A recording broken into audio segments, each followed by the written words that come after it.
Tsiku namba 25 kupemphera pa zaufumu.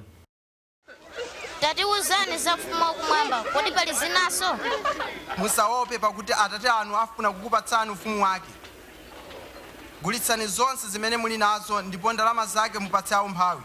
Mudzipezere matumba a ndalama amene safwifwa ndi kudziunjikira chuma chakumwamba chimene sichikutha. Kumeneko mbala singafikeko ndipo njenjete singachiwononge. Pakuti kumene kuli chuma chanu mtima wanu udzakhalanso komweko.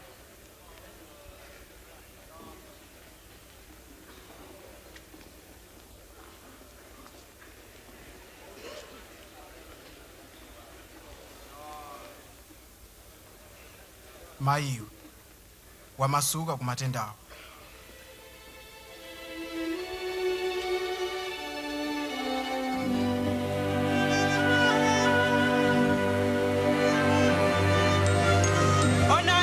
Onani wachiritsidwa, komatu izi ndizodabwitsa.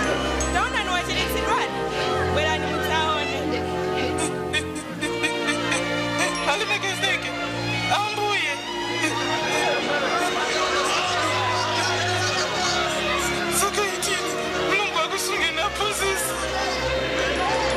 Pali masiku asanu ndi limodzi a ntchito mudzibwera pa masiku amene akudzachiritsidwa, osati pa tsiku la Sabata.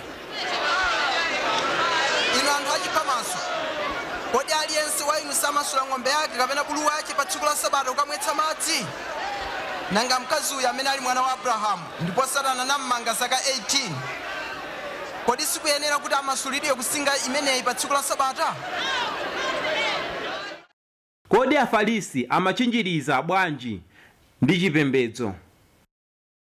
Kusiyana kwa chipembedzo ndi ufumu n'kotani? Kodi Yesu amafuniranji kuthana ndi chipembedzo?